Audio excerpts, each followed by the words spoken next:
Olá, eu sou Montanha E eu sou o Ramon. e você está ouvindo o Dev na Estrada. What's a web cake?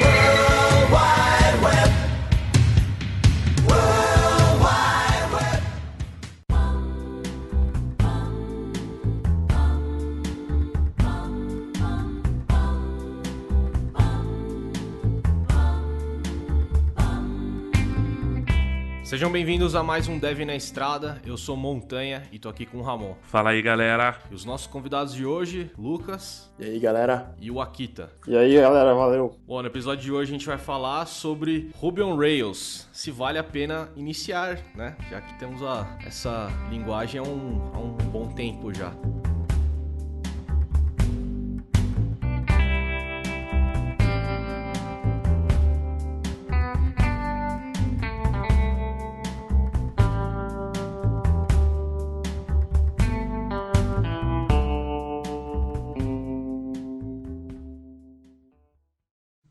Well, your software is bloated.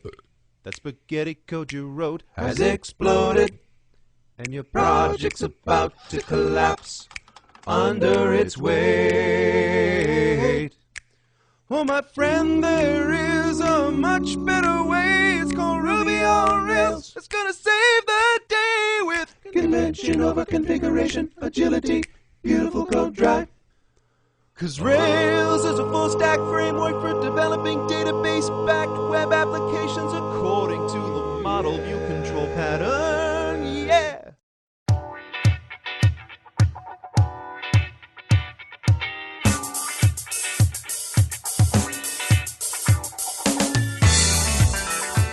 Antes da gente começar com o episódio, vamos pedir para os nossos participantes, quem não conhece, né? Por favor, se apresente aí, Lucas, por favor. Tá, meu nome é Lucas Caton. Eu sou desenvolvedor desde 2004, um tempo já. Na verdade, eu comecei um pouco antes disso, mas considero desde 2004, que foi quando eu comecei a aprender melhor. Eu trabalho na Interactive, que é uma consultoria Ruby, aqui na Austrália, e eu sou criador de um serviço de finanças pessoais chamado EasyBills. Bom, meu nome é Fábio Akita, eu sou desenvolvedor já há bastante tempo, vamos considerar assim antes do plano real. E eu sou desenvolvedor Ruby faz também bastante tempo, vamos considerar, bom, pelo menos já é no século XXI. E eu sou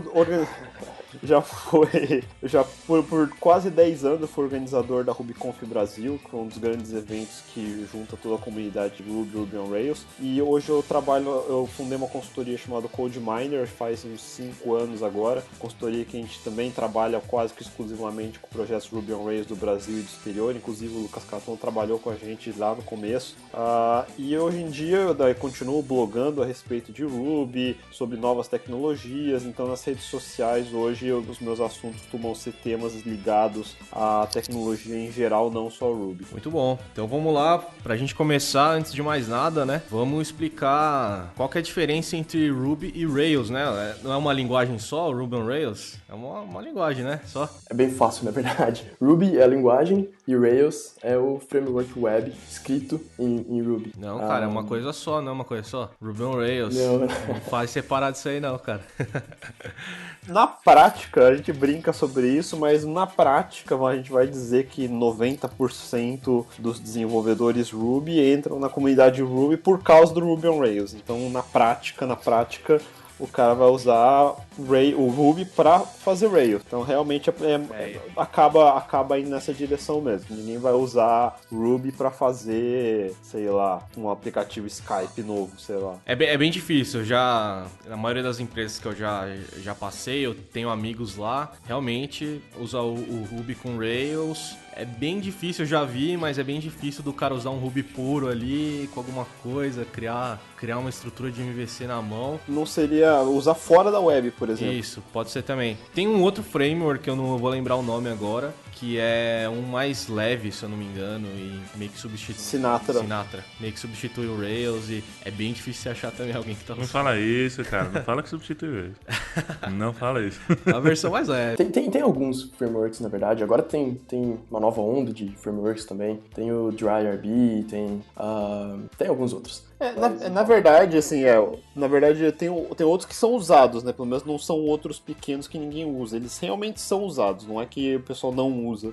Só que, obviamente, quem usa Rails é muito maior a quantidade de gente, só isso. Eu lembro de ter escutado, eu não lembro se foi uma palestra do Akita ou se foi um podcast que ele gravou, contando um pouco esse histórico de que no Python você tem o Django, você tem o Flask, você tem uma série de frameworks, e aí a comunidade meio que se divide, né? No PHP você tem vários também, JavaScript você tem Ember, Backbone, Angular, React, mais 79 mil outros frameworks pra você usar, então é completamente dividido. E o Ruby tem Rails, basicamente, né? Tem 90% Rails, divide muito pouco, assim. Tinha uma época que surgiu um outro framework, e agora vou entregar a idade aqui, porque eu não comecei no começo, quando o Ruby começou a ficar popular, como a Akita, mas eu peguei a época que o Rails 2 estava surgindo, e aí surgiu um concorrente, entre aspas, dele, que era o Merb, e ele começou a ganhar força, começou a crescer também, e a comunidade começou a se dividir, e aí eles resolveram juntar e fazer um merge dos projetos. Foi uma coisa até interessante em termos técnicos, assim. É um mega desafio, né, se juntar dois projetos grandes, assim, e acabou resultando no Rails 3, que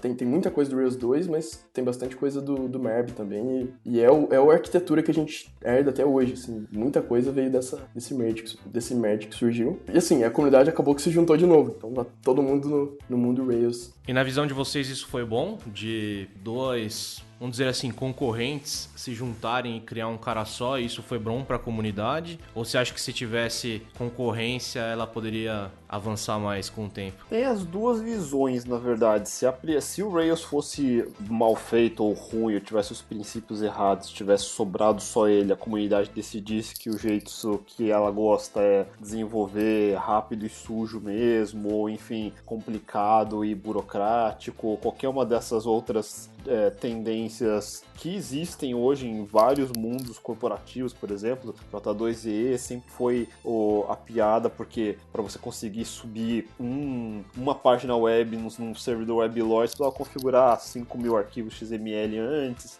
Então, se tivesse ido numa direção assim, teria sido ruim. Como o Rails eu ainda acho que ele é um bom meio do caminho entre diversas coisas que existem em termos de boas práticas.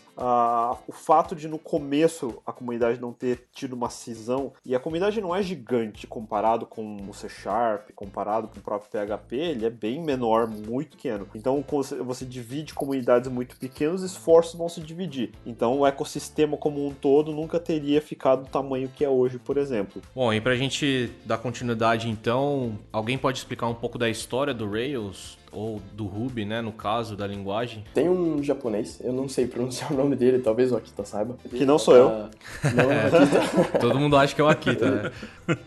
Não sou eu. Na verdade, o Mats não existe, né? Ele é o Akita, que é uma entidade. Um personagem, Não, brincadeiras à parte.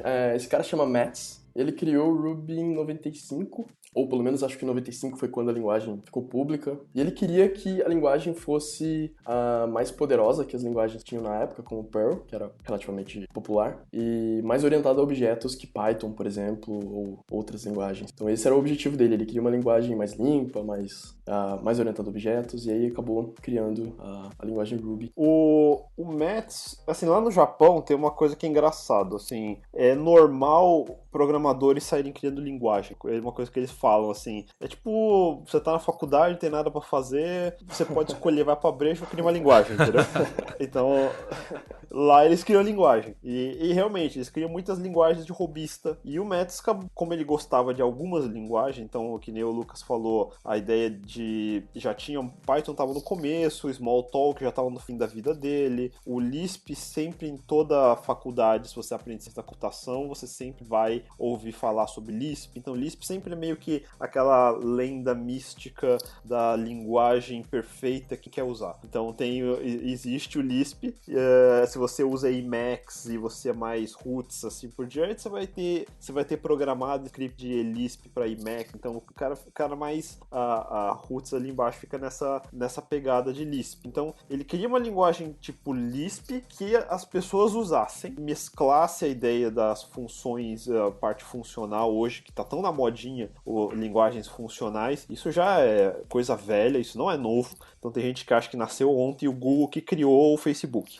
Então não, isso existe faz algum tempo. E no Ruby começou a mesclar orientação a objeto com linguagens funcionais. Então é Smalltalk com Lisp junto, mais ou menos, com uma estética que inicialmente lembra Python para não assustar todo mundo. Então aí que você começa a ter o Ruby. E aí em cima disso, levou 10 anos para ele fazer uma linguagem que funcionasse mesmo. Então quando o DHH chegou em 2002, 2003 e ouviu falar sobre o Ruby já ainda era uma linguagem incipiente, que pouca gente usava. Sem era documentação mais em inglês. Sem nenhuma documentação em inglês, o código-fonte todo em japonês, o core team todo no Japão. Então a linguagem começou assim. Que características você acha que o Ruby veio, o Ruby criou para que tenha feito, né, as pessoas tenham aderido a começar a usar e... Então, como aqui tu tava falando aí, a linguagem, ela é multiparadigma, né? Ela pode ser tanto orientada a objeto, como ela tem características de linguagem funcional, como ela também tem, ela pode ser até usada em scripts, né, de forma procedural. Então ela é bem multiparadigma. É uma linguagem open source, o código tá todo no GitHub, então qualquer pessoa pode contribuir, pode ler o código. É uma linguagem interpretada, então você não precisa compilar o código. Ela tem uma característica, eu diria que é a mais importante dela, pelo menos a mais impactante quando a pessoa conhece a sintaxe, que é a característica de que tudo é um objeto. Então, diferente de outras linguagens como o JavaScript, que se você precisa fazer alguma coisa, sei lá, se você precisa pegar as chaves de um hash, você chama object.keys, eu acho. Eu não sou muito bom com JavaScript, mas alguma coisa assim. Em vez de fazer isso, você pode chamar um hash ponto alguma coisa. Um número, por exemplo, você coloca 5 ponto, o 5 ele é um objeto, ele é uma instância de integer, e aí você consegue chamar os métodos daquele objeto, que é só um número. Então isso foi uma coisa que mudou muito, assim, explodiu minha cabeça, assim, quando eu comecei a estudar. Eu falei, nossa, que interessante, né? Tudo é um objeto. Então se você tem um booleano, um true e um false, eles são objetos da sua própria classe. O true tem uma classe chamada true, e ele é uma instância única daquela classe. Então tudo vai ser um objeto, tudo. Na verdade, tecnicamente, a gente sabe que tem algumas coisinhas que não são, mas é mais detalhes, coisa da própria linguagem. Na prática, a gente pode dizer que tudo é orientado a objeto. É uma característica diferente, assim, da linguagem, que é bem interessante. É também uma linguagem dinâmica, então, em tempo de execução, você consegue adicionar novo código, estender classe, estender objeto, estender outras coisas. Ela é multiplataforma, consegue rodar em qualquer sistema operacional. Inclusive o Akita tweetou esses dias que ele estava testando na nova versão do Windows 10, eu não sei o outro nome, mas que agora tem aquele Ubuntu, que ele roda, né, uma versão do Ubuntu, eu não sei exatamente a explicação técnica, mas parece que agora você tem suporte nativo às coisas. Por exemplo, você consegue rodar um Postgres nativamente, um Ruby, da mesma forma que você vai rodar no Linux ou no Mac, agora você consegue rodar no Windows também. E isso é importante para a linguagem, assim, como porta de entrada, né? O Windows ainda é bastante utilizado e tal. Facilita para quem quer vir programar com o Ruby. Para quem tá querendo entrar agora, isso é muito bom, né? Porque eu acredito que se você procurar alguma coisa, né? Como instalar o Ruby em tal plataforma aqui, você vai cair num post do Akita, né? Um post do Akita. Até falando sobre as vantagens do Ruby, as vantagens do Rails, por que aprender Ruby, por que aprender Rails, tem dois pontos que eu acho que é importante deixar bem claro. Por exemplo, quem é a comunidade Ruby on Rails, por que ela surgiu, qual foi a necessidade de existir um Ruby on Rails, ou de existir a comunidade Rails lá no começo, se já existia, por exemplo, eu podia fazer as coisas em PHP, eu podia fazer as coisas em .NET, em ASP.NET ou J2EE ou qualquer um deles, e aí aparece esse tal de Ruby on Rails, uma linguagem nova que veio do Japão. Qual é a necessidade dessa complicação toda? Então, posso dar o meu ponto de visão antes de você continuar? A gente conversou com o Cafo aqui, né, no cast. O meu ponto de visão é assim, é uma linguagem hipster na época. Na época. E o pessoal gostou de programar, só que aqui no Brasil, pelo menos, não tinha trabalho com Ruby, né? Era poucas pessoas que usavam. E aí todas essas pessoas pessoas trabalharam remoto pra fora, cara. Tem que agradecer muito esses caras, são os precursores do trabalho remoto e a comunidade Ruby.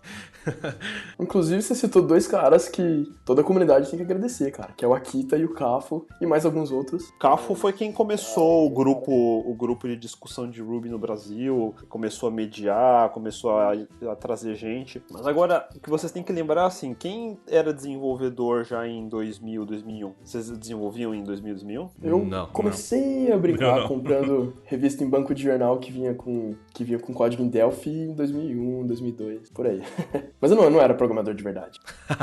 Essa é uma história que eu preciso escrever ainda, não escrevi sobre isso, mas em 2000 existia um evento de proporções sísmicas que foi chamado de bolha da internet. Então era uma época que a gente recebia CD-ROM em casa, era a época que a gente tinha .coms, era a época que o cara queria fazer um site de pet shop e um investidor largava 100 milhões de dólares na mão dele.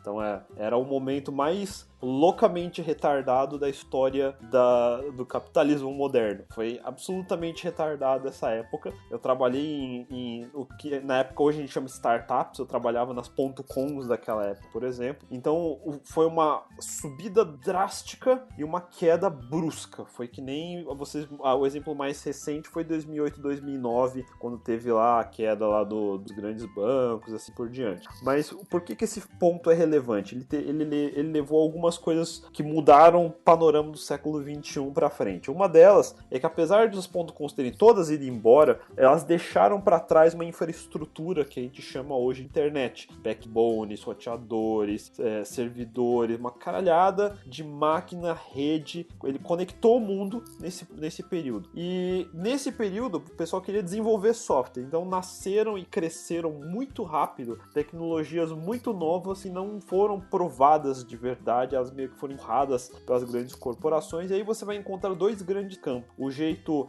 rápido e sujo de fazer as coisas, Perl, PHP, o estilo CGI, junta qualquer script que sabe concatenar string, porque o HTML o mais rápido. Ou o estilo corporativo, dá o estilo tradicional de desenvolver software, só que não pode levar 30 anos para fazer, então me dá um jeito aí de eu escrever um software de alguma forma que eu consiga interligar aqui meus mainframes, qualquer coisa para jogar para web, e aí inventaram o J2EE. São dois campos extremos opostos, e nenhum dos dois campos você gostaria de estar hoje, porque eles meio que nasceram numa necessidade desse período. Aí o que aconteceu é que decaiu tudo em 2001, ninguém queria fazer mais .com, então não existia startups que nem a gente vê hoje em dia surgindo nessa época. Então você tinha empregos onde tinha as grandes corporações, então você vai trabalhar com J2EE, ou então agências mesmo para fazer pequenos sites, que ainda tinha o Google sobreviveu, então tinha Google Ads, vamos fazer propaganda, e começou aí incipiente a criar esse mercado. Isso ficou uns 3 anos nesse marasmo, vamos dizer assim, no mundo todo. Foi um grande marasmo, assim. Aí aparece os agilistas. Os agilistas aparecem em 2001 e fazem um manifesto. E esse manifesto olhando esses dois grandes campos, então as metodologias monumentais e a zero metodologia, então eles queriam encontrar um meio comum onde seria como é que eu desenvolvo software de maneira racional, não essa estupidez que tem dos dois campos, onde eu possa ter um mínimo de qualidade de software e um mínimo de qualidade de vida para o desenvolvedor. Então foi aí que começou a se discutir mais sobre o que são as boas práticas, o que a gente aprendeu nos últimos 30, 40 anos que são boas práticas. Você vai ver que todo o pessoal do Manifesto Ágil é tudo pessoal do cabelo branco, da barba branca. O Kent Beck, o Martin Fowler, o Bob Martin, o David Thomas, o Warren Cunningham, todo esse pessoal é da barba branca. Ele fala, porra, pelo amor de Deus, vocês não vão ficar me customizando, fazendo waterfall com um projeto de 3 anos, que você sabe que vai levar 6 e nunca vai para o ar jamais, e você não vai me ficar fazendo copy-paste de código da maneira tosca que vocês fazem hoje em dia. O Kent Beck ficava horrorizado, e aí inventou Extreme Programming, inventou todas essas técnicas, Pair Programming, TDD, Continuous Integration, Continuous continuous deployment, todas essas coisas saíram desses agilistas. Só que agora você tenta convencer esse povo que derivou dos anos 90 e queda da bolha para fazer software direito, você não consegue. Então você vai conseguir pegar desse 1 milhão de desenvolvedores 10. Aí, em paralelo, apareceu esse DHH, que era um moleque na Dinamarca querendo desenvolver software, que também desenvolveu o J2EE. Você falou que veio essa galera dos anos 80 e 90? Eu diria mais, cara. Eu comecei a faculdade em 2004 e terminei tarde minha faculdade em 2010, mas até o final da faculdade eu só via o Waterfall. Eu não vi uma aula de Agile, eu não vi nada. Se você vê o que é o currículo de engenharia de software em uma faculdade normal, ela é derivada ainda da cartilha dos anos 90. Então, dos anos 80 e 90. Então, o que aconteceu é que até hoje você ainda ensina os caras a fazer do jeito não ágil. Então, hoje em dia, a gente já tá em 2017, pelo amor de Deus, a gente já nem fala mais assim, será que o ágil é bom? É tipo, por que diabos, inferno, você ainda não implementou esta merda? É meio mais por essa direção. Tipo, não é possível.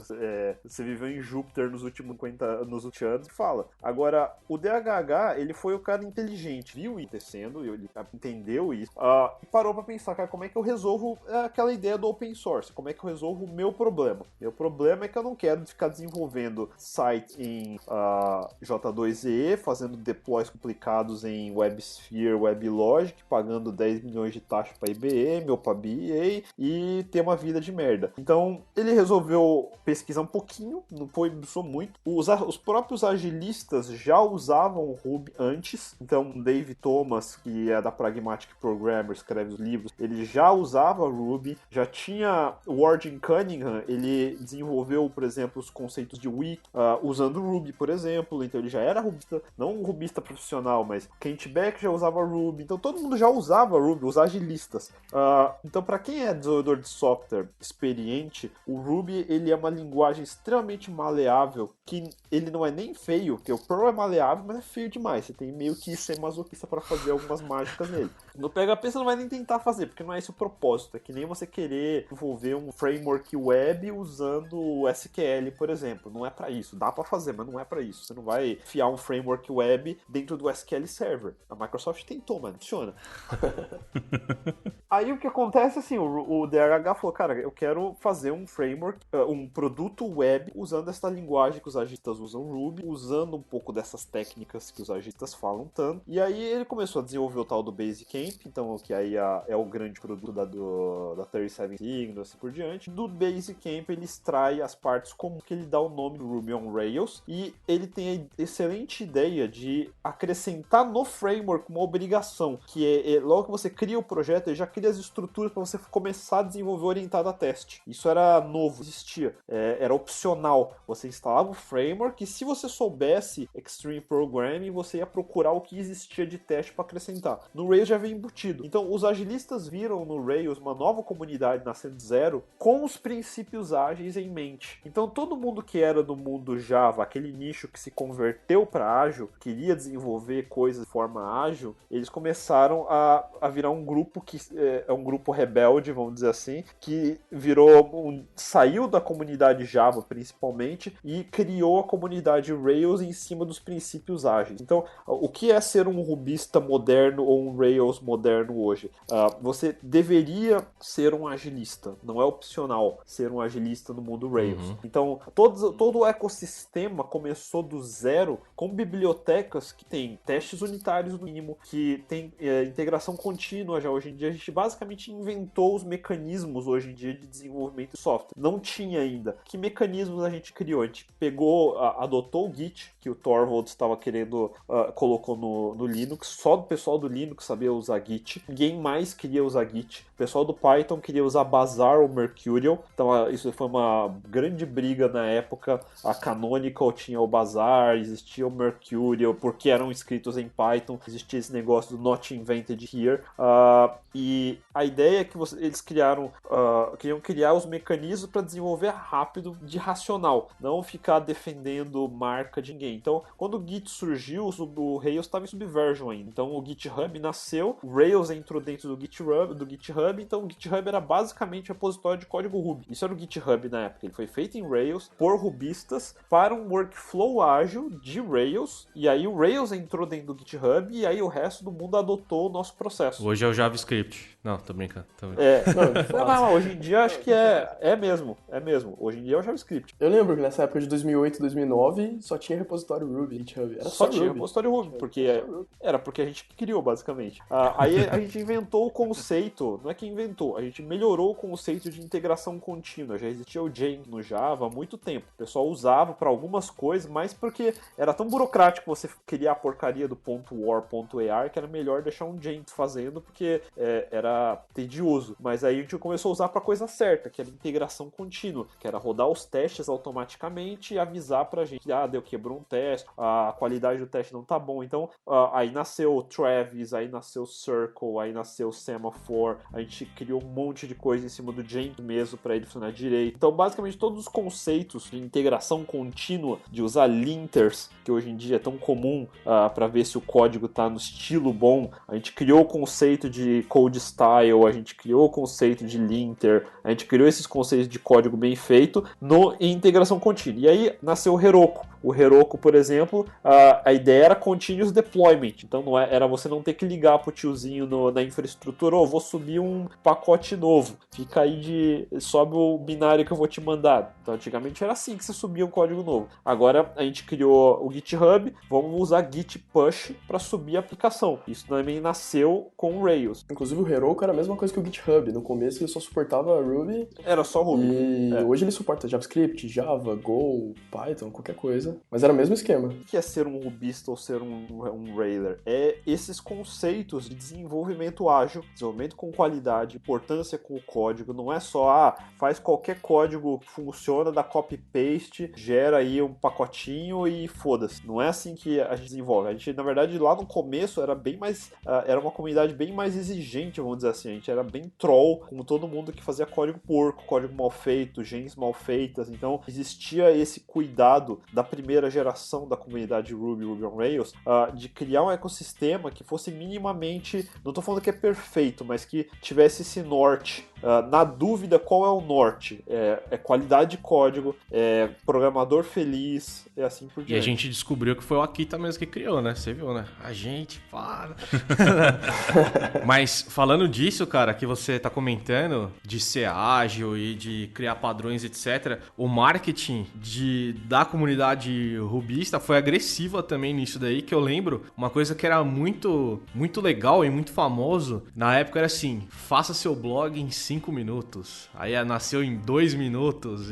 Eu lembro que tinha muito artigo desse tipo com o Ruby on Rails, né? Tinha no site oficial Você até. deve ter começado assim, não é, Lucas? Comecei assim, cara. O blog em 15 minutos do DHH. Esse foi, acho que é o pedaço de... historicamente, é o marketing mais bem feito acidentalmente da história da computação. Primeiro que ninguém nunca realmente fazia um blog em 15 minutos, mas é porque... aí é que é o contexto. Hoje em dia, você faz um blog em 5 minutos, qualquer framework. Qualquer framework. Uhum. Se eu quiser fazer em React, se eu quiser fazer em Node, se quiser fazer em Django, todos eles vão fazer um blog. Mas em 2004, 2005, se você falar, vamos fazer um blog em 15 minutos em Java, o cara ia rir da sua cara. Fala, não, peraí, você que exerce. Eu posso até descrever como é que o cara do Java ia começar isso aí. Eu sei porque nessa época eu trabalhava com Java. A primeira coisa que ele ia fazer, ele ia precisar criar o banco. Ele ia até a mesa do DBA e ia falar, seguinte, eu preciso de uma tabela com essa estrutura. Ele primeiro ia fazer um diagrama. O diagrama, sim, toda a especificação. O modelo, modelo, entidade, porque se ele chegar no DBA sem a porra do diagrama, ele ia chutar sua bunda. Como? Como assim? Aí aparece esse moleque que é o DHH e ele faz esse blog minutos, onde o programador, via linha de comando, ele cria o banco de dados, migra o banco de dados sozinho. Legal. Aí fala, porra, aí obviamente a comunidade DBA pra cacete fala, não, nunca vai acontecer, emprego está garantido. E aí 10 anos depois acabou o DBA.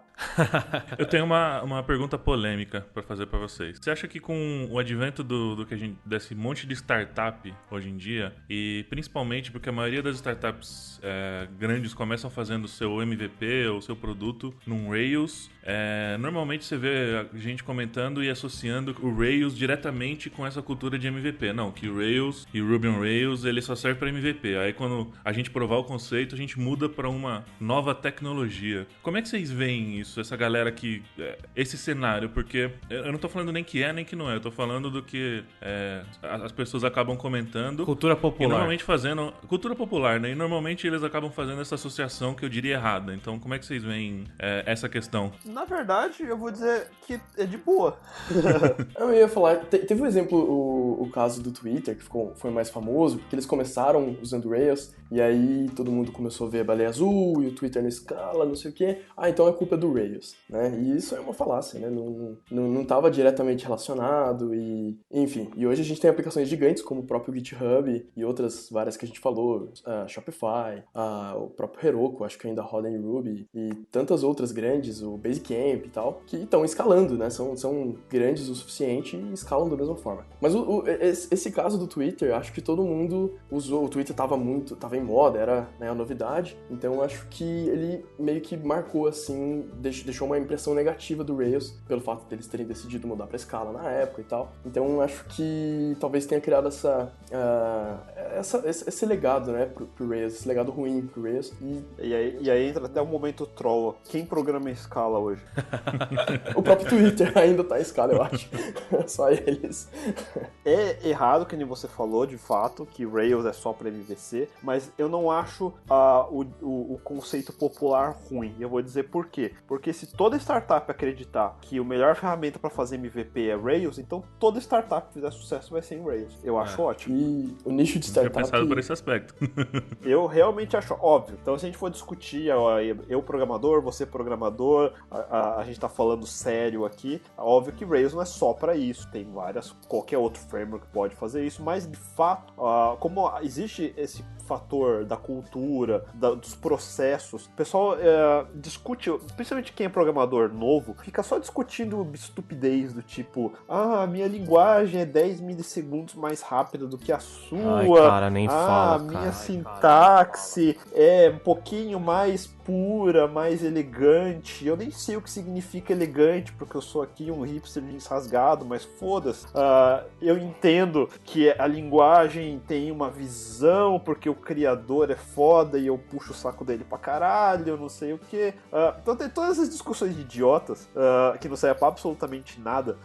Mas o problema é quando você inicia uma startup, um MVP, ele não é só código. Uma startup, ele é uma startup tudo. É uma startup que não tem processo, não tem departamento, não tem time, não tem marketing, não tem nada. Então o software é uma pequena parte, não é a melhor parte. Quem aposta no MVP, numa startup, só como aquele código é a única coisa que eu preciso fazer na startup, já não é uma startup, é um hobby, é um amador. Então, quando o cara junta a cabeça business e software e junta as duas coisas, aí começa a ficar interessante. Então, não é simplesmente, qual é a ferramenta que, digamos que eu sou o Chris Van Straff, sentado no Starbucks com essa ideia de fazer um business com Git. Não sei bem como, eu sei que o Git é meio ruim de usar, ele não tem uma interface web muito boa. Como é que eu posso desenvolver features que um desenvolvedor possa usar e tornar a vida dele fácil? Então, não é qual é a linguagem mais rápida que eu tenho que usar para fazer uma interface web para Git. Entendeu a diferença? Entendi. Então, como é que eu resolvo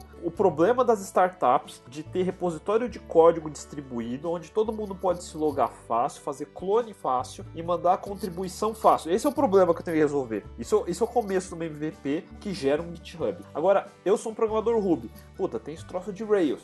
Tem um monte de coisa que, por causa das convenções, que todo mundo acha que é ruim, deveria ser lícito, tá errado isso, ser mesmo da forma convenção, eu crio um projeto Rails e como eu acredito, aí eu tenho que acreditar, tem uma parte feia aí, o DHH fala bastante isso na última Rails Conf, eu acredito no Martin Fowler, eu acredito no David Thomas, eu acredito no Bob Martin, eu acredito no Kent Beck, eu acredito em XT Programming, eu acredito em métodos ágeis e eu acredito, depois que eu vi o Rails, que ele segue esses valores e ele tem básico, pode não ser perfeito, que precisa. Então, preciso criar autenticação, ter o device, preciso colocar Webpack, tem o Webpacker ou o próprio Asset Pipeline do Rails. Pode não ser o melhor, mas já tá lá. Então, de cara, eu já consigo criar um projeto, colocar as gens que eu preciso e sair com um produto /MVC /protótipo que não é tão protótipo assim. Ele já é o código mesmo. Ele já vai estar pré-organizado. Pode, de novo, não ser o mais perfeito, mas não precisa ser perfeito. Você é uma startup, é um MVP. Pode ser que você vai jogar tudo fora. Pode ser que você não vai jogar fora. Você está no meio do caminho que você não sabe se faço o código para durar 10 anos ou faço o código para durar 10 dias, porque eu não tenho mais dinheiro para do que 10 dias. Então, o Rails ele é justamente esse meio do caminho onde ele não faz nem um código tosco, porco, que eu sei que eu vou ter que jogar fora, nem um código burocrático e lento, mas bem arquitetado, que eu sei que vai levar 10 meses para ficar pronto. Então, esse é o balanço que leva um Rails a ser considerado um framework de MVC e depois ele faz sucesso. Então, GitHub deu certo. Eu era 2 caras no Starbucks. Preciso trazer mais 2 caras que saibam Rails. O cara que já sabe Rails, que já tem esses valores, beleza, eu já sei o que é teste, já sei onde tem que enfiar os testes, já sei onde está a estrutura, não tenho que ficar caçando dentro do meu package.json aonde que o infeliz resolveu esconder a porra da view. Então, beleza, eu sei que está em app/views. Quando você vai trazendo mais gente para dentro, eles já sabem onde estão as coisas porque as convenções são as mesmas. Como nos outros projetos, que dá para fazer rápido também, mas não tem convenção nenhuma, cada programador criou sua convenção. Você vai trazer um cara novo para dentro, o infeliz vai chegar, porra, eu odeio essa sua convenção, cara. Esses seus nomes aqui. Aí o cara vai ficar 10 anos discutindo por que a porra da vírgula tá na direita e não na esquerda ou vice-versa. Em vez de discutir por que a feature não está funcionando. Eu só tô vendo o JavaScript tomando uma porrada na cara, assim. É a única coisa que eu consigo enxergar. Assim.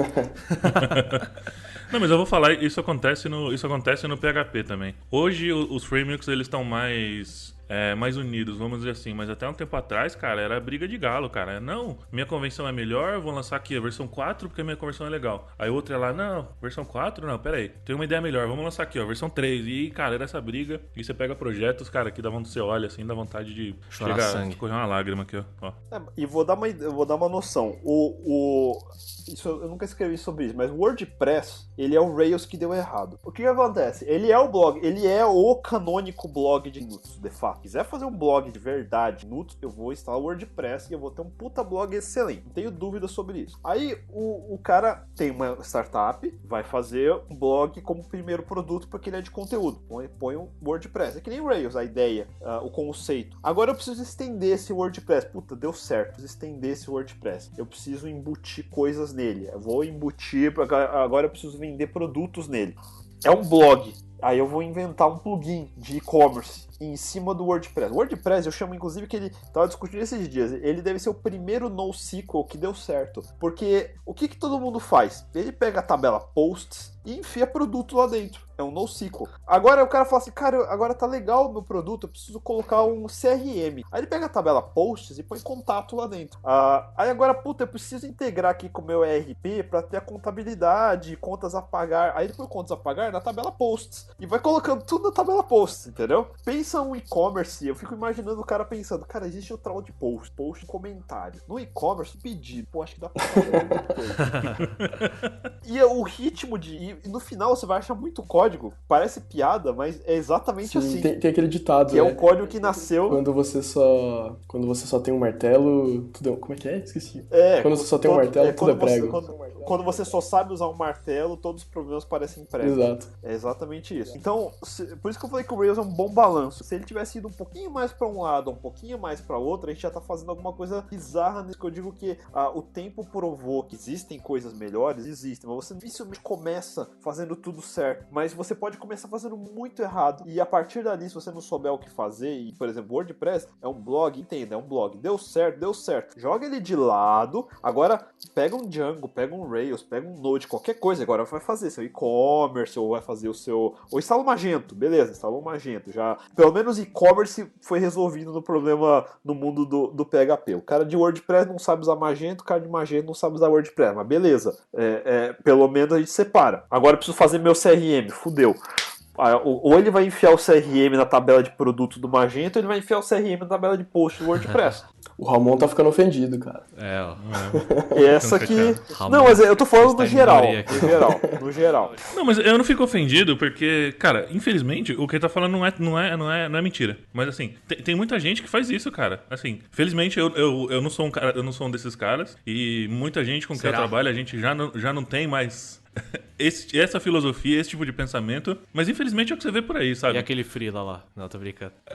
Freela WordPress, aí não tem o que falar. Os bons programadores, e tem bons programadores em toda a comunidade, eles sofrem exatamente... Essa é a dor que eu falei no começo que os agilistas sofreram. Os agilistas eram pessoas de Smalltalk, C, C++, Java. Agora, o pessoal do Java, pensa o que eu falei agora, meio trollando, obviamente, culpa trollada, mas o que eu falei do mundo WordPress, Magento, é o mundo J2EE, é o mundo corporativo, é o mundo frameworks da IBM e assim por diante. Agora, imagina você, sabendo que existe essas práticas melhores, formas corretas de fazer arquitetura, patterns, e aí você tentando explicar para aquele filho da mãe que tá lá de paletó e gravata achando que é programador no mundo IBM, a fazer do jeito certo. Então essa era a dor dos agilistas.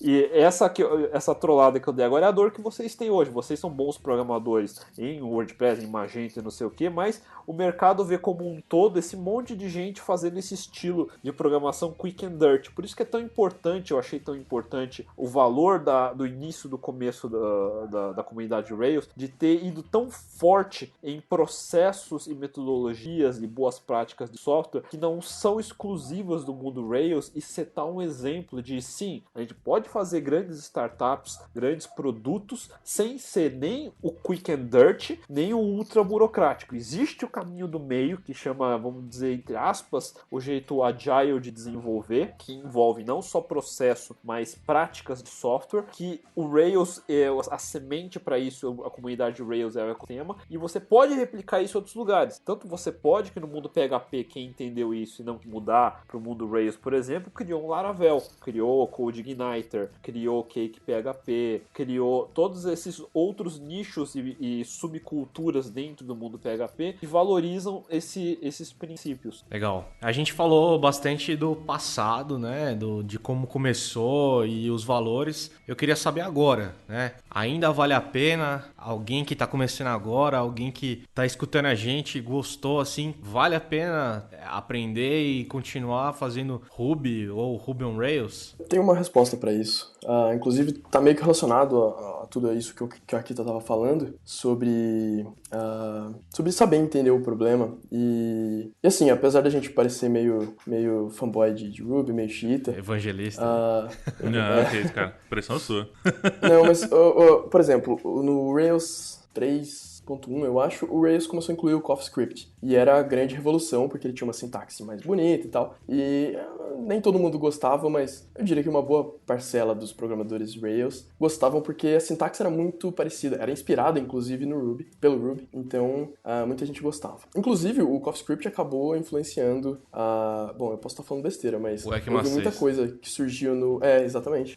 Por exemplo, o Fat Error, que surgiu depois, exato. Os Fat Arrows vieram do CoffeeScript.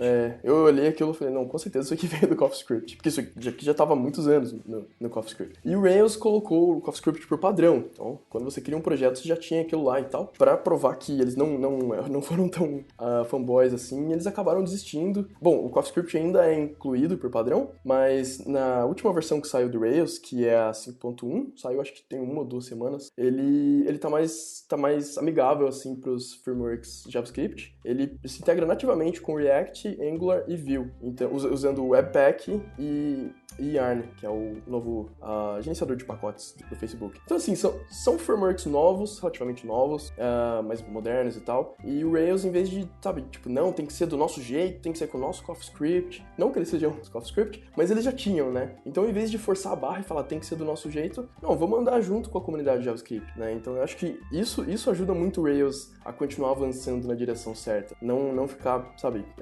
esquecer que existem outras comunidades. Tem muitas gems, por exemplo, de Ruby, que em vez de reinventar a roda, elas simplesmente usam código nativo de C. Porque o Ruby, ele é o interpretador do Ruby é escrito em C. Então ele consegue trabalhar os dois códigos de forma muito fácil, de forma muito simples. Você consegue ter um código Ruby rodando junto com o código C de uma forma relativamente bastante simples. Então, sabe, a comunidade não decidiu, vamos reinventar, reescrever tudo isso aqui em Ruby, que é o que eu vejo muito com JavaScript, né? Se não tem uma coisa em JavaScript, não, vamos escrever em JavaScript. Por que a gente vai usar uma linguagem diferente aqui? Não, reescreve em JavaScript. E no Ruby, no Rails, eu vejo que eles tentam andar em paralelo com outras comunidades, em vez de ficar batendo de frente, assim, sabe? Agora eu vou sair em defesa um pouco do JavaScript, porque eu acho que o JavaScript hoje, ele tá num cenário em que o Rails e outras linguagens e as coisas do back-end já passaram há um bom tempo atrás. Então, tudo isso que a galera tá xingando, tá puta e tá fazendo, e não, vamos codar tudo aqui, porque isso aqui,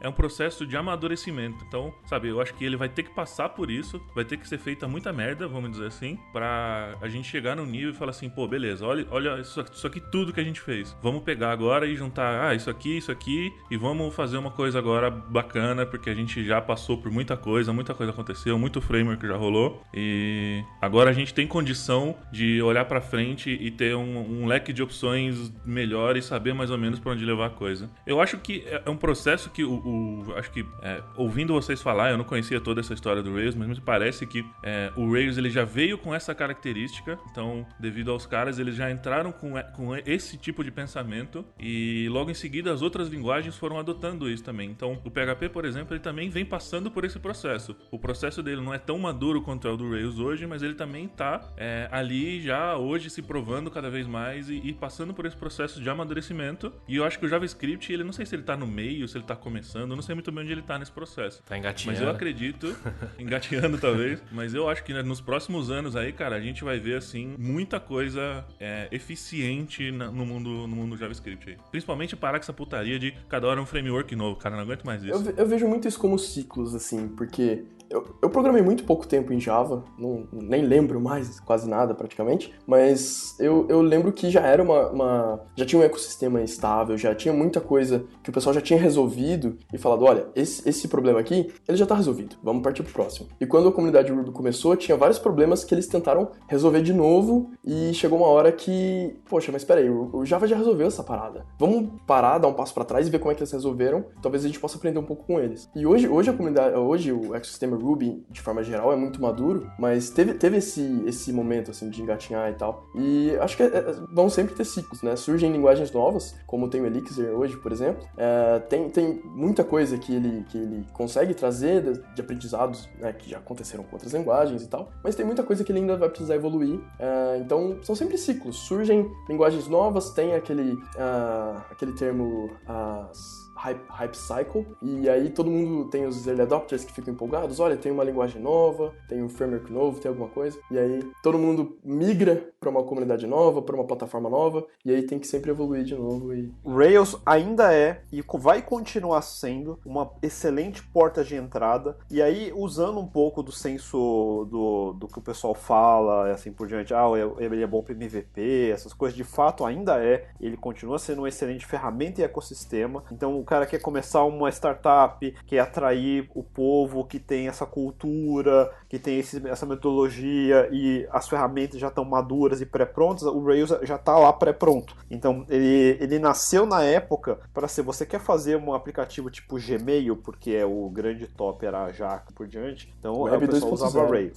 Nessa época aí. Aí hoje em dia o pessoal é full stack, então eu quero ter um stack que eu possa colocar qualquer framework JavaScript para fazer um single page application, qualquer coisa do tipo, ponta a ponta até o banco de dados e ter todas as facilidades de ter teste integrado, de deployment contínuo, sem dor de cabeça, para todas essas coisas que eu expliquei que a gente já resolveu o problema, existe toda essa guia.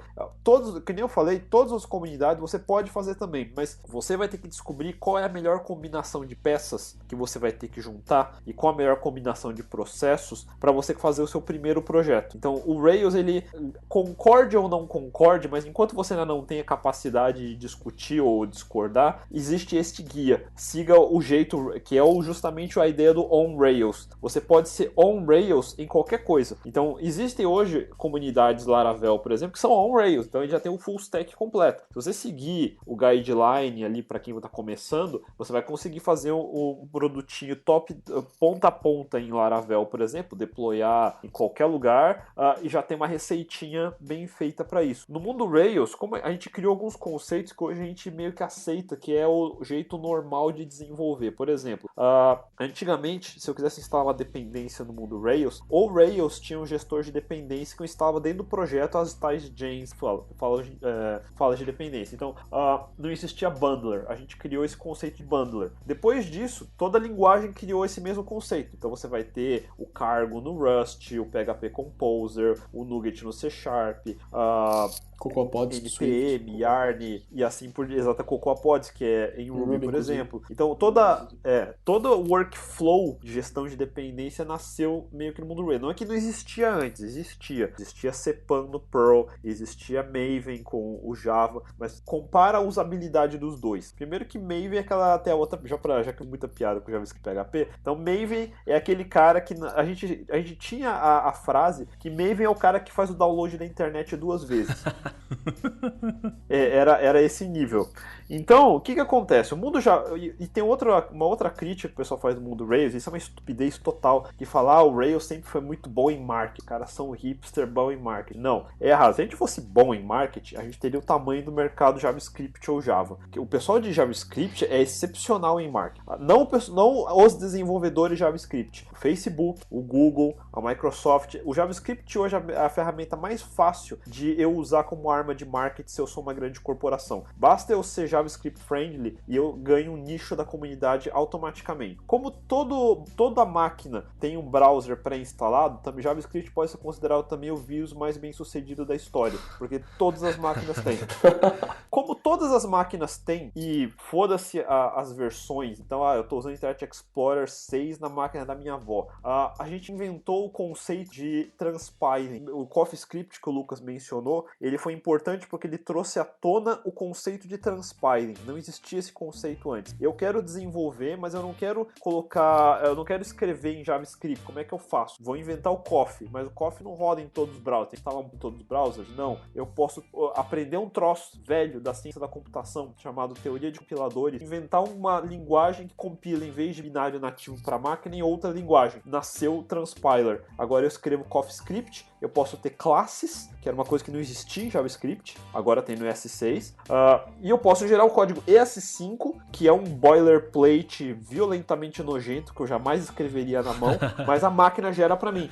E o browser não se importa, porque eu vou inclusive passar por uma gen chamada Uglify, que é tornar feio, porque eu vou enfeiar ainda mais o código, e isso é uma coisa que é engraçada. Código bem feito, se eu compilasse diretamente, rodaria uma bosta. Código rápido, que roda mais rápido em máquina, é o pior código que você pode fazer. Sem função, sem organização, sem componentização. Máquina tá pouco se fudendo com a sua organização de código. Compilador é o cara que uglifica, que enfeia o seu código. Qual que é a função do compilador? Pegar o seu código bonitinho, bem organizado e transformar num macarrão, que é o CPU vai conseguir entender. Existe, inclusive, é justamente por isso que existe. Não é que todo programador é burro e gosta de fazer feio e sujo. É porque antigamente o cara tinha que ele ser o compilador e escrever feio e sujo é o jeito que o computador roda rápido, na prática, no metal. Então, a hora que eu inventei transpilers, eu acabei de mudar o mundo, porque agora eu consigo fazer ES5, ES6, CoffeeScript, posso fazer TypeScript, posso fazer script, posso fazer Elm, posso fazer uma caralhada de coisa, e eu posso infinitamente continuar usando o JavaScript em qualquer versão, então ele não precisa ser o mais novo para rodar, porque eu vou compilar no ES do passado e foda-se.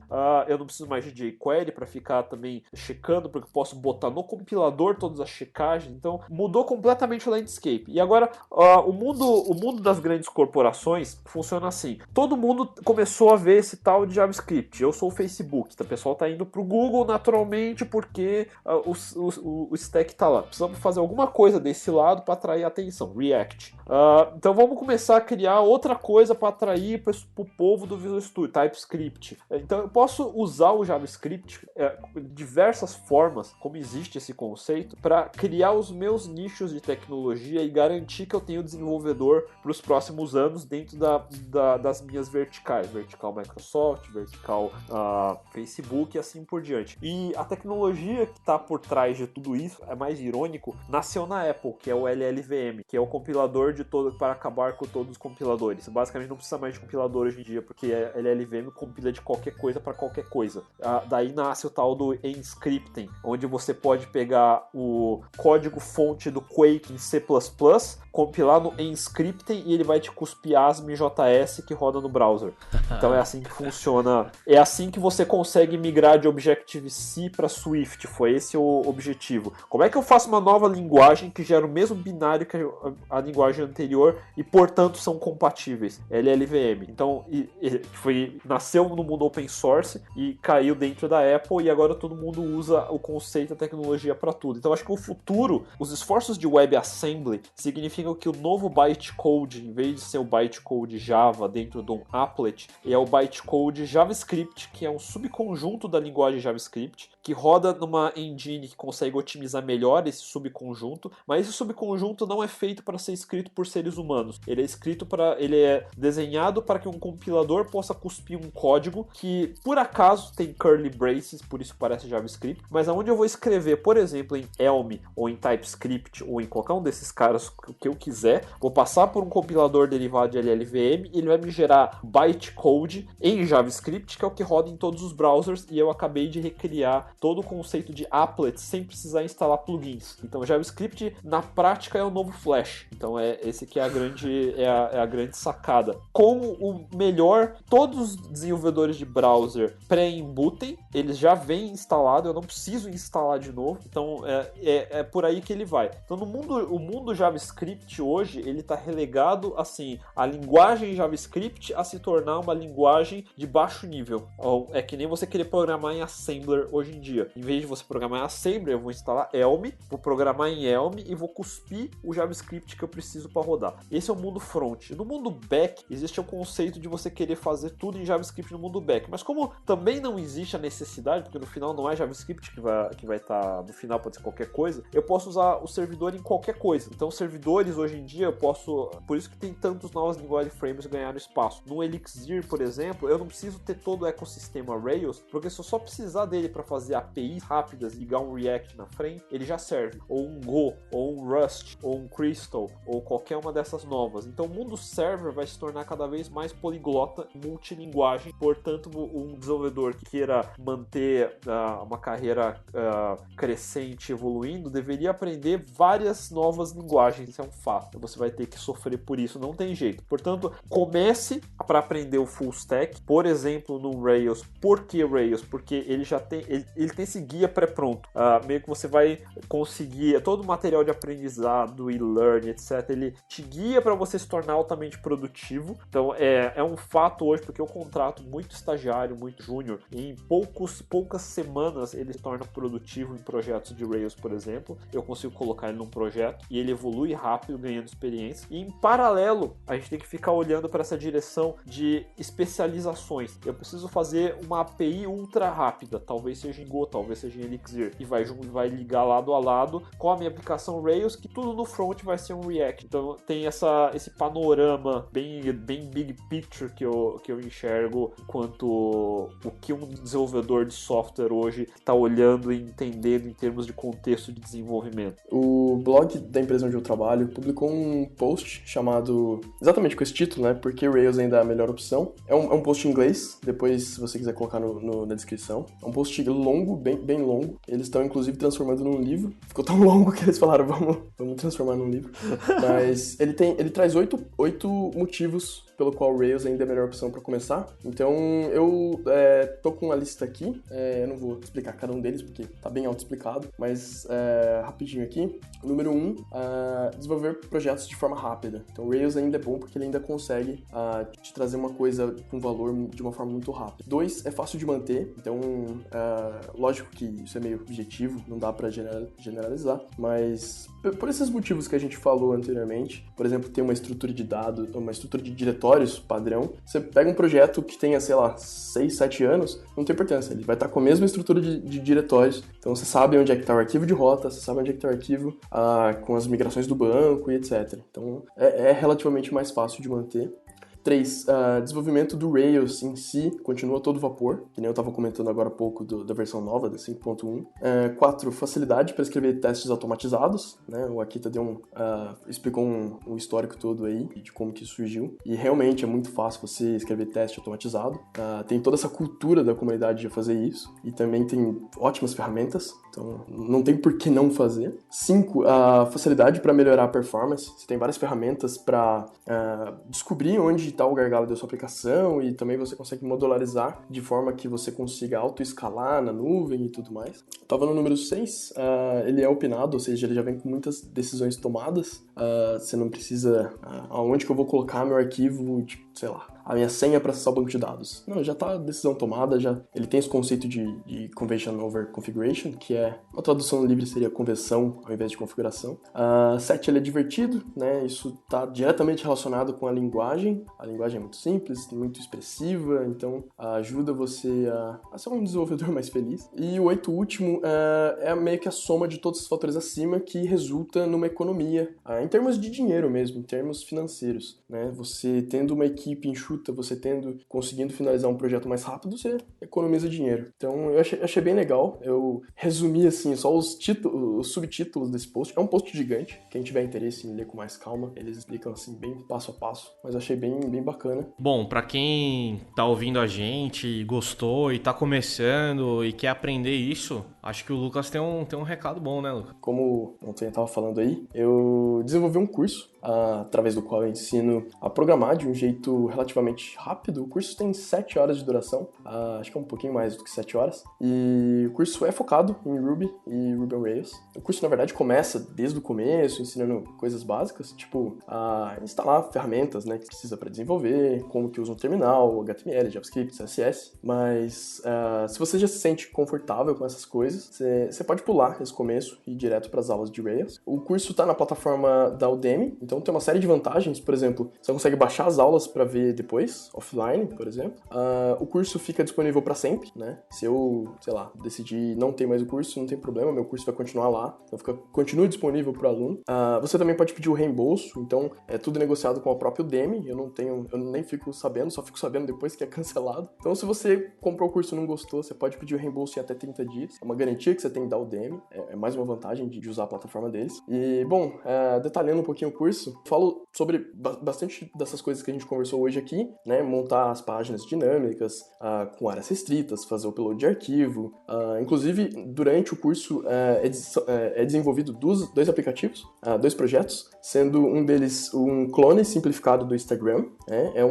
Não é um projeto real, assim, não. Bom, no final dessa aplicação especificamente, a gente faz o deploy pro Heroku, a gente vê a aplicação rodando no ar, mas é um clone simplificado, não é uma aplicação real. É mais para demonstrar uma coisa mais didática. E o outro aplicativo desenvolvido também é um gerenciador de tarefas, é um famoso to-do list que todo mundo faz. E também tem uma parte mais administrativa, que envolve gerência de projetos, se você quer trabalhar como freelancer, como é que você negocia esses freelancers.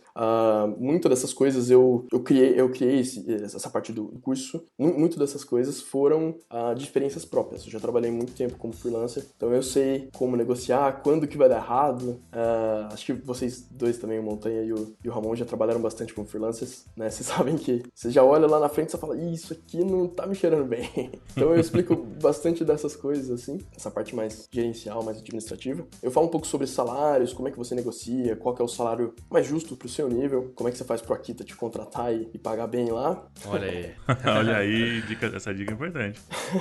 Ó, esse aí eu também quero ver. Aliás, a gente tá sempre contratando. Se tiver algum rubista ou interessado em Ruby querendo trabalhar, manda e-mail pra mim. Olha aí, Olha já só. tem, Tá já vendo? tem um link. Faz o curso e já manda o currículo direto. Faz o aqui. curso que você já tá empregado, olha aí. Olha aí. Olha só, vai saber.